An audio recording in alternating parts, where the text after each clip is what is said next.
പ്രേം നസീറിനോട് പിണങ്ങി ഷീല ജയനോടൊപ്പവും കമൽഹാസനോടൊപ്പവും രതികേളി ആടി. പ്രേം നസീറിനോടുള്ള വൈരാഗ്യം തീർക്കാൻ അന്നത്തെ മലയാള സിനിമയിലെ ക്ലിയോപാട്രയായ ഷീല ചെയ്ത കടും കൈകളെക്കുറിച്ചാണ് സിനിമ കേരള ഈ വീഡിയോയിൽ ചർച്ച ചെയ്യുന്നത്. പ്രേം നസീറിനെ ഷീലയ്ക്ക് വലിയ ഇഷ്ടമായിരുന്നു. ലോകത്ത് ഒരു നായകനും ഒരു നായികയും ഒരുമിച്ച് ഒരുപാട് സിനിമകളിൽ അഭിനയിച്ചതിൻ്റെ ഗിന്നസ് റെക്കോർഡ് പ്രേം നസീറിനും ഷീലയ്ക്കും മാത്രം സ്വന്തം. പ്രേം നസീർ ഷീല ജോഡികൾ ഉണ്ടെങ്കിൽ അന്ന് ഇനീഷ്യൽ കളക്ഷൻ ലഭിക്കുമായിരുന്നു തിയേറ്ററുകളിൽ.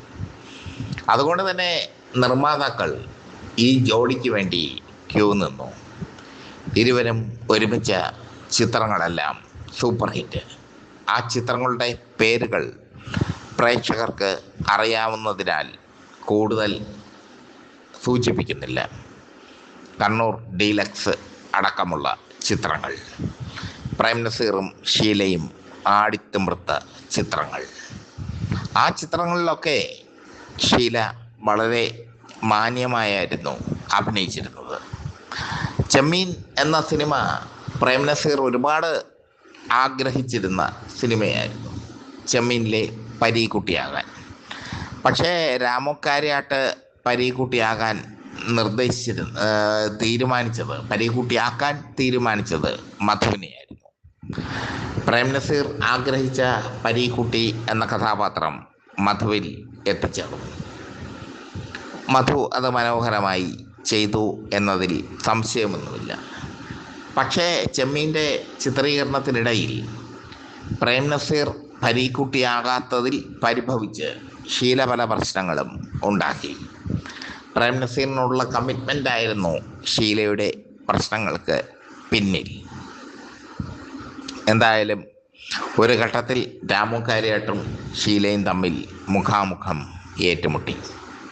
ഷീല പലപ്പോഴും ഷൂട്ടിംഗ് നിർത്തിവെച്ച് മദ്രാസിലേക്ക് പോകുമായിരുന്നു, മനഃപൂർവ്വം ചെമ്മീൻ ഷൂട്ടിംഗ് മുടക്കാൻ. അത് പ്രേം നസീറാണ്, അതിന് പിന്നിൽ പ്രേം നസീറാണ് എന്നുള്ളത് അക്കാലത്തെ സിനിമാ മാസികകൾ എഴുതി. അക്കാലത്തെ പ്രമുഖ സിനിമാ മാസികയായിരുന്നു സിനിരമ. ജനൈകം പബ്ലിക്കേഷനിൽ നിന്ന്, ഇന്നത്തെ CPIയുടെ പത്രമായ ജനൈകം പബ്ലിക്കേഷനിൽ നിന്ന് പുറത്തിറങ്ങിയിരുന്ന സിനിരമ മാസിക, സിനിരമ എന്നായിരുന്നു അതിൻ്റെ പേര്. Kambissery Karunakaran editor, Bidra Baby sub editor, അങ്ങനെ വലിയ ടീമുകൾ കൈകാര്യം ചെയ്ത മാസിക. ആ മാസികയിലൊക്കെ ഈ സംഭവം വന്നിട്ടുണ്ട്. ചെമ്മീൻ്റെ ഷൂട്ടിംഗ് ഇടയ്ക്ക് വെച്ച് മുടക്കി മദ്രാസിലേക്ക് പോകുന്ന ഷീല, അതിന് കാരണം പ്രേം നസീറാണ് എന്നുള്ള വാർത്ത.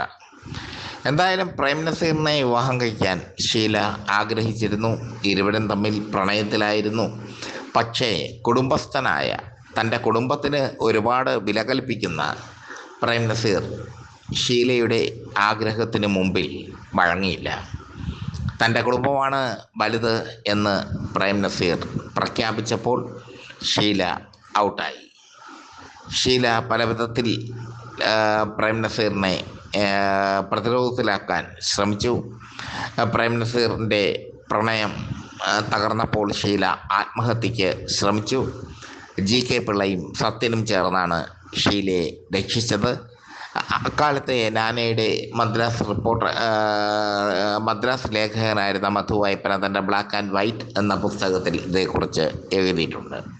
പിന്നീട് പ്രേം നസീറിനോട് ഷീലയ്ക്ക് പകയായിരുന്നു. താൻ മറ്റ് നടന്മാരുമായി രതികേളുകൾ ആടുന്നത് പ്രേം നസീർ അറിയണമെന്ന ഒരു വാശി ഷീലയ്ക്ക് ഉണ്ടായിരുന്നു. ശരപഞ്ചരത്തിൽ ജയനുമായി ഷീല രതികേളുകളാടുന്ന രംഗം ആ സിനിമയുടെ ഹൈലൈറ്റ് ആയിരുന്നു. പിന്നീട് കമൽഹാസനുമൊത്ത് ഈറ്റ എന്ന ചിത്രത്തിൽ രതികേളിയാടി ഷീല. അതിനുശേഷം കലിക എന്ന ചിത്രത്തിൽ സുകുമാരനോടൊപ്പവും ബാലകെ നായർക്കൊപ്പവും ഒക്കെ ഇഴുകിച്ചേർന്ന് അഭിനയിച്ചു ഷീല. ഇങ്ങനെയൊക്കെ ഷീല ചെയ്തത് നസീറിനോടുള്ള വൈരാഗ്യം മുഖേനയായിരുന്നു. നസീർ ഒന്നും മൈൻഡ് ചെയ്തതുമില്ല. അദ്ദേഹം അദ്ദേഹത്തിൻ്റെതായ കോണിലൂടെ സഞ്ചരിച്ചു. നസീറിനെ തകർക്കാൻ വേണ്ടി രവിചന്ദ്രനെ മലയാളത്തിലേക്ക് കൊണ്ടുവന്നു ഷീല. രവിചന്ദ്രനെ വിവാഹം കഴിച്ച ശേഷമാണ് പിന്നീട് ഇതൊക്കെ കഴിഞ്ഞപ്പോൾ, നസീറുമായുള്ള പ്രണയം തകർന്നപ്പോൾ ഷീല കമൽഹാസനോടൊപ്പവും ജയനോടൊപ്പവും രതിരംഗമാടി നസീറിനെ വിഷമിപ്പിച്ചപ്പോൾ, അല്ലെങ്കിൽ നസീറിനെ തകർക്കാൻ ശ്രമിച്ചപ്പോൾ ഒന്നും നസീർ തകരില്ല എന്ന് തിരിച്ചറിഞ്ഞ ഷീല പിന്നീട് തമിഴ്നാട്ടിൽ അന്നത്തെ കാലത്ത് ഏറ്റവും കൂടുതൽ താരമൂല്യമുണ്ടായിരുന്ന രവിചന്ദ്രനുമായി വിവാഹം കഴിച്ചു. രവിചന്ദ്രനെ മലയാളത്തിലേക്ക് കൊണ്ടുവന്നു. കണ്ണപ്പനുണ്ണി എന്ന ചിത്രത്തിൽ നസീറിനോടൊപ്പം തുല്യവേഷത്തിൽ രവിചന്ദ്രനെ അവതരിപ്പിച്ചു. രവിചന്ദ്രനും ഷീലയും ജോഡികളായി കുറച്ച് സിനിമകൾ മലയാളത്തിലിറങ്ങി, എല്ലാം 8 നിലയിൽ പൊട്ടി. ചുരുക്കത്തിൽ നസീറിനെ തോൽപ്പിക്കാൻ ഷീല നടത്തിയ രതികേളുകൾ എല്ലാം വിഫലമായി മാറി. പ്രേം നസീർ അജയനായി തന്നെ മലയാള സിനിമയിൽ നിലകൊണ്ടു. പ്രേം നസീറിനെ ഒരു ചുക്കും ചുണ്ണാമ്പും ചെയ്യാൻ ഷീലയ്ക്ക് കഴിഞ്ഞില്ല. ഷീല പ്രേം നസീറിൻ്റെ ശത്രുവായി മാറി ഏറെക്കാലം. പിന്നീട് ഷീല മനസ്സിലാക്കരെ എന്ന ചിത്രത്തിലൂടെ തിരിച്ചു വന്നപ്പോൾ പ്രേം നസീറിനെ പറ്റി പല പത്രപ്രവർത്തകരും ചോദിച്ചു. അപ്പോഴൊക്കെ ഷീല അതിൽ നിന്ന് വിദഗ്ധമായി ഒഴിഞ്ഞു മാറി. ഒരു കാലത്ത് തൻ്റെ പ്രണയം നിരസിച്ച,